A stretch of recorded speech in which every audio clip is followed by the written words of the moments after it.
السلام عليكم ورحمة الله chers élèves.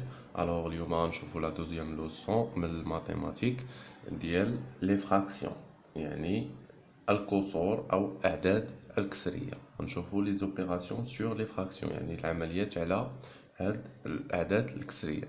دونك راكم ديجا شفتوا اعداد الكسرية في المستوى السادس والخامس ابتدائي. الوغ اليوم غنشوفوا امتدادات ديال هاد الدرس هذا. دونك تري بيان. الوغ هاد الدرس هذا راه هو الدرس رقم جوج بالنسبة لأولى إعدادي. تري بيان. الوغ on va expliquer la leçon. Très bien. Écriture fractionnaire. On a d'abord la définition. تعريف. Écriture fractionnée يعني كتابة كسرية. Définition تعريف. A et B étant deux nombres décimaux avec B différents à zéro. هنا قال لك A و B جوج الأعداد عشرية ديسيمو، يعني باش يكون عدد واحد تنقول ديسيمال، باش تيكونوا جوج ولا ثلاثة ديسيمو avec B différent à zéro، مع B يخالف صفر. A sur B est le quotient de A par B. قال لك A على B هو الخارج ديال A على B، يعني بحال القسمة. دابا هادي راه هي A مقسومة على B، ولكن حنا غنوليو نخدمو بلي فراكسيون يعني بالكسور. A sur B est égal à divisé par B. تري بيان. هنا علاش قلنا بي يخالف صفر؟ لان بي فين عندنا في المقام، يعني الا درت مثلا 3 على صفر كتابه خاطئه، ما عمر تيكون عندي صفر في المقام. يقدر يكون في البسط، يقدر. دابا علاش ما داروش ا ديفيرونت ا زيرو وداروا بي؟ لان بي كاينه لتحت، ما يمكنش الا درتوها حتى في الكالكولاتريس غتعطيكم ايرور. On dit que A sur B est une fraction, est une écriture fractionnaire du quotient A divisé par B. Alors, on نقول أن A و B هي كتابة كسرية. عقلوا écriture fractionnaire هي كتابة كسرية ديال الخارج. لو كوتيان هو الخارج ديال A sur B. لاحظوا معايا A est le numérateur et B est le dénominateur. عقلوا A هو البسط بالفرنسي le numérateur، B هو المقام français le dénominateur. Si A et B sont deux entiers naturels avec B différent à zéro, on dit que A sur B est une fraction. قال لك هنا إلا كانت A و B sont deux entiers naturels. ما معنى entier naturel؟ يعني جوج الأعداد صحيحة. entier يعني صحيح، naturel طبيعي يعني ما فيهاش الفاصلة. avec B différent à zéro. دائما تنديرو هاد الشرط هذا، خص B تخالف صفر باش ما يعطينيش شي عدد يكون صفر في المقام، ما خص يكون. on dit que A et B est une fraction. نقول أن هاد A على B هو est une fraction، يعني عدد هو كسر أو عدد كسري. Très bien. Exemple. عندنا 2.5 على 5 est une écriture fractionnaire، هي كتابة كسرية. et 2,5 divisé par 5 égale 0,5. alors هاد الكتابة هادي راه هي هادي، عوضنا هاد العملية ديال القسمة بالكسر. alors هادي كتسمى écriture fractionnaire ديال هاد العدد هذا. Très bien. 3,3 sur 1,1 est une écriture fractionnaire حتى هي. et 3,3 sur 1,1 est égal. لاحظوا معايا هنايا ضربت في 10 وهنا في 10، وهنا باش ضربت في 10 ولا 33، هنا ضربت في 10 ولات 11. إذا 33 على 11 هي 3. Très bien. Remarque, ملاحظة.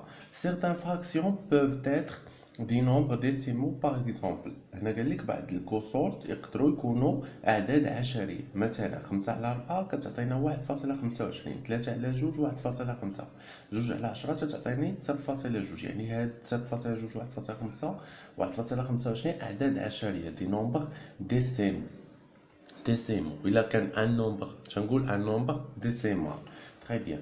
En revanche, certaines fractions ne sont pas des nombres décimaux. Par exemple, 2 sur 3 n'est pas un nombre décimal car la division de 2 sur divisé par 3 ne s'arrête jamais. Alors très bien. هنا قال لك بعض الكسور ما تعطيوناش دي نومبر ديسيمو، ما تعطيوناش اعداد عشريه في الخارج ديالو، ما تيكونش عباره عن عدد عشري بحال ما هذا. تيكون باغ اكزومبل الا شديتو جوج قسمتو على 3 ما تعطيكمش، يعني ني با ان نومبر ديسيمال، ماشي عدد عشري. علاش؟ كار لا ديفيسيون 2 ديفيزي بار 3 نو ساريت جامي، غتعطيكم مثلا 0 مثلا 1 3 3 3 3 مثلا. انا عطيتها اكزومبل ما حسبتهاش، دونك غتعطيكم عدد ما لا غير منتهي الى ما لا نهايه. هذاك ما تيتسماش ان نومبر ديسيمال هذاك. داكور. طيب ان نومبر ديسيمال هو اللي صافي تعطيني نيشان، اما عدد او جوج اعداد منفصله او حتى 3، هذا تيتسمى ان نومبر ديسيمال. اما باش يبقى غادي عدد لا ينتهي، اذا هذاك سوني با ان نومبر ديسيمال. Tous les nombres décimaux peuvent être écrits sous la forme d'une fraction dont le dénominateur est 10, 100, 1000. أنا قال لك جميع الأعداد العشرية نقدروا نكتبوها على شكل عدد كسري اللي المقامات ديالو هو 10 أو 100 أو 1000 أو 10000 أو 100000 أو مليون إلى آخره. باغ اكزومبل 3.2 عدد عشري، ان نومبر ديسيمال، ها هي كتبتو على شكل اون فراكسيون. شنو لاحظوا معايا؟ ديت شحال من عدد منفصله؟ واحد. اذا حيدت الفاصله، درت 32 مقسومه على 10.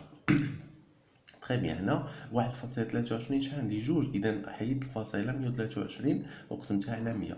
اذا هنا شحال عندي؟ 3 زائد فاصله 115. اذا هي 115 ديفيزي بار 1000. مثلا عندي 4 الارقام هنايا، غندير ونبدا نحط داك الرقم بلا فاصله ونقسمو وندير 4 الاصفار. داكوغ. الوغ نتمنى تكونوا فهمتوا هاد لابارتي. الوغ اون باس على لا دوزيام بارتي، لا كومباريزون دو نومبر اون اكريتور فراكسيونير. دابا هنايا غنبقاو نقارنو الاعداد الكسريه بصفه عامه، كا او لي دينوميناتور سون لي ميم. هنا يعني الحاله هي لو كا لي دينوميناتور يعني المقامات تتكون موحده، تتكون بحال. propriété خاصيه. si deux fractions ont le même dénominateur، الا كان جوج اعداد كسريه عندهم نفس المقام، la plus grande est celle qui a le plus grand numérateur. اللي تتكون كبيره هي اللي تيكون عندها البسط كبير. اكزومبل لاحظوا معايا، عندي 3.6 على 11 و 9 على 11، اذا عندهم لي ميم دينوميناتور يعني نفس المقامات، تنقارنوا البسطين. يعني شكون اللي كبير 3.6 ولا 9؟ اذا 9. اذا هذا العدد الكسري كامل هو اللي كبير على هذا. en effet le dénominateur est le même et 3.6 inférieur strictement à 9. très bien. Alors, غنشوفوا لو كا او l'un des dénominateurs est multiple de l'autre. غنشوفوا الحاله اللي تيكون فيها واحد المقام مضاعف للاخر. لاحظوا معايا اون ايكري لي نومبر افيك لو ميم دينوميناتور. يعني باش تيكون عندي مثلا 1 على 2 مع 3 على 4 تيقول لي قارنهم، حتى المقام واحد، المقام عندي 2 و4، اذا 4 مضاعفه ل2 كنحاول الاخرى نوحد لها المقام نردها بحال 4 عاد تنقارنهم. اذا لاحظوا معايا كومباريزون دو 5 sur 4 et 13 sur 12. لاحظوا معايا هاد 5 على 4 و 13 على 12 ما يمكنش ليا نقارنهم بحال هكا لان ما عندهمش نفس المقام. اذا شنو تندير؟ تنحاول نوحد المقامات بيناتهم. لاحظوا معايا 12 مضاعفه